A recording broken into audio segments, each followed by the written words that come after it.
All right, guys. I know you're excited about this. It was a big one because after all that we've done, you've now just realizing that we are just now getting to the first law of thermodynamics. This is the big stuff. And now you probably are going to be surprised to hear this because you're not used to this being a thing that you're seeing in this class. But it turns out the first law is a statement of conservation of energy. So this first law is often written like this, where U is internal energy to the gas that is in, or the energy is inside the gas.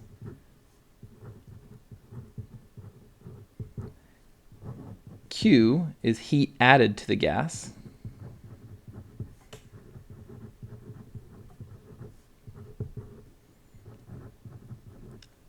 And W is work done on the gas.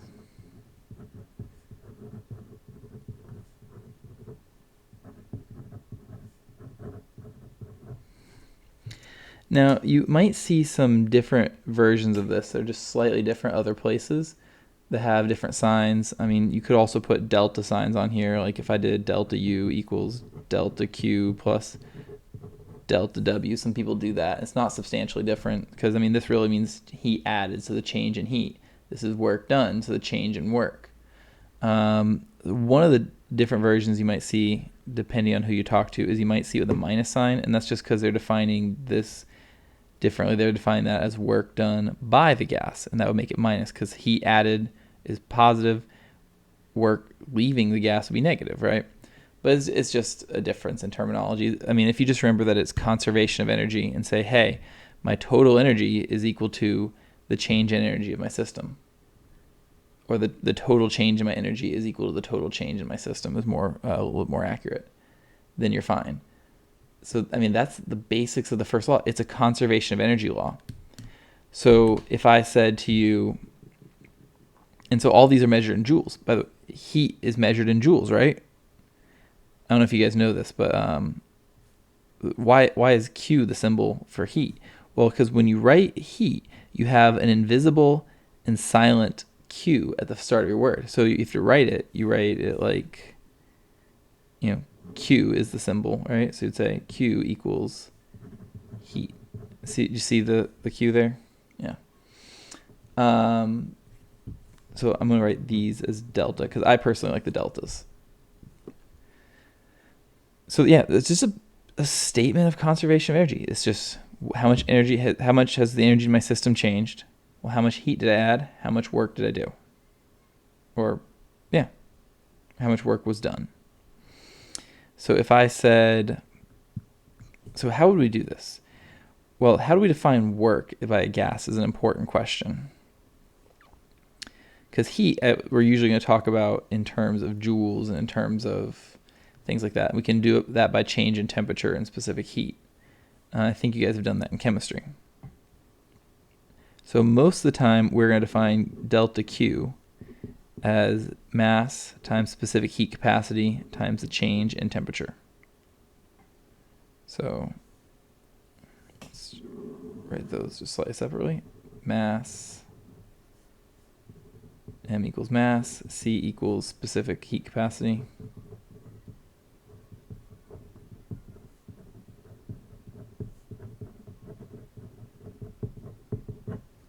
And T is temperature.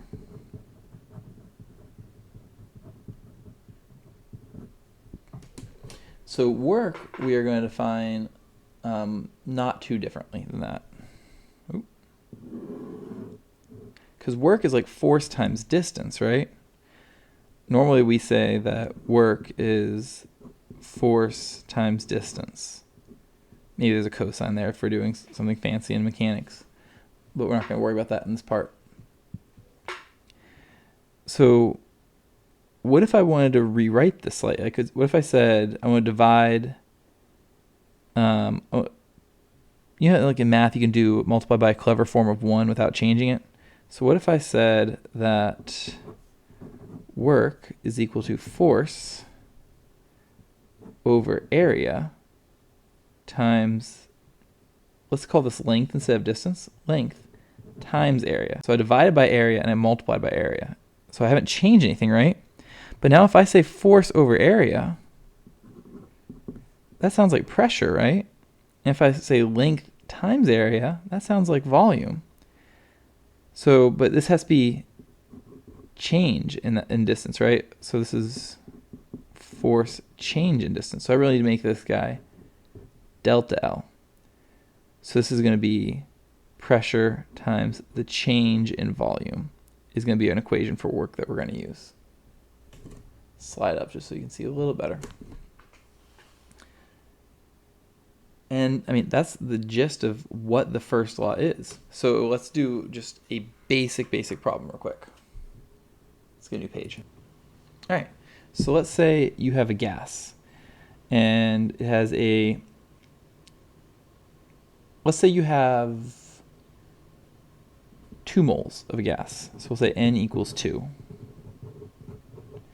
It has a specific heat capacity of, let's just pick an easy number and say 1,000 joules per mole.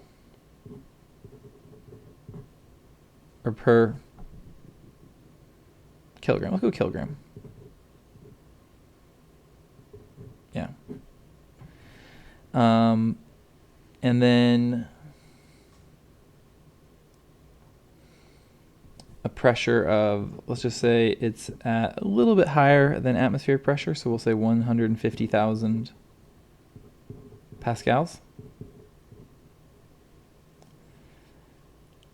And its initial volume is going to be 0.01 meters cubed, or 10 liters if you'd like, for you chemists out there. So what's going to happen though is you're going to be putting some heat into this gas. So you're going to say its temperature is going to increase by, let's say, 50 Kelvin. And it expands. So the gas doubles in size. So we'll say V2 equals 2 V1. I want to know, what is the change in internal energy of your system?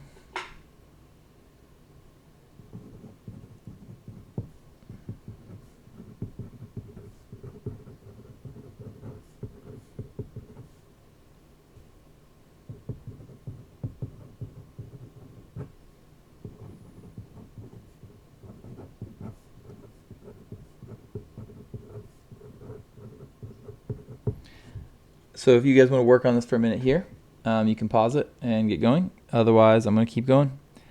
So I guess to connect, I guess before you guys want to pause it, you have to, hopefully you guys didn't pause and look for the end, but we have to figure out what kind of gas is. So let's just say it's O2. Let's say the gas is oxygen 2. And it's important to know that so I can connect my moles to my mass, which tells me that the molar mass of O2 is, well, because the atomic mass of oxygen is 16, right? So I have 2 of those, so it's going to be 32 grams per mole. So that means I have a total mass of almost said 48, of 64 grams. All right. So we need to figure out the change in internal energy. So this is actually just going to be a plug and chug problem because I wanted to figure out delta U, right? So I have delta Q plus, that almost was a Q again, delta W. So let's just figure out delta Q and delta W individually and then go from there. So let's do Q first because first in the equation. So delta Q is going to be MC delta T, right? Well, I actually just need to figure, so I have C and delta T, those were given in the problem. But an M, we said a second ago, is going to be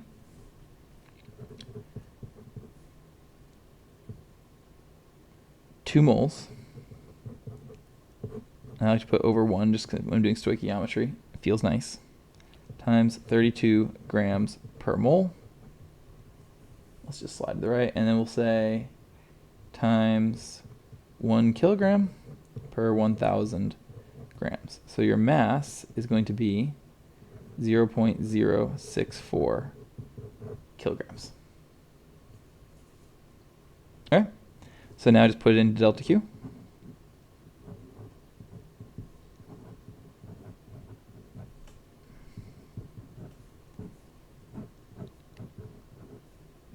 I'm going to have problems fitting this, I think. Joules per kilogram and 50 Kelvin.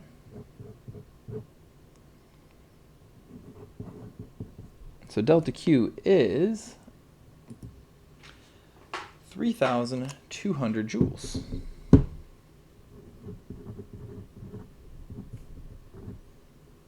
All right. That's delta Q. So now you get delta W. And this one's the tricky one, right? Because we know that work done by a gas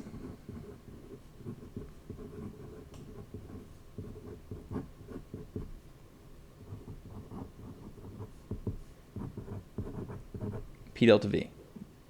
But I want work done on the gas. So I really need to define this as delta W equals minus P delta V. So I know that delta V is going to be V2 minus V1. So that's going to be 0.02 minus 0.01 meters cubed.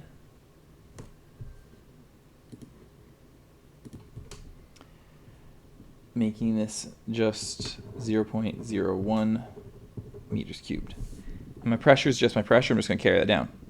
So that means my work done on the gas, because the gas is expanding, it's doing work. So it's losing energy in that way. So that's why it's negative. It's going to be 150,000 pascals times 0.01 meters cubed.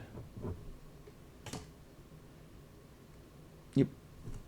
And that's just going to be, take a 0 off. So minus 15,000 joules. So in the end, my change in internal energy is going to be plus 3,200 minus 15,000 joules. Oh, right below where you guys can see. And so that's going to equal minus 12,000, 11,000, math in your head, right? 800 joules. So it's losing a bunch of energy. So I'd like to go back to my previous page just to point out to you guys how we should have defined this equation. So what we said here is this is work done by gas. What we want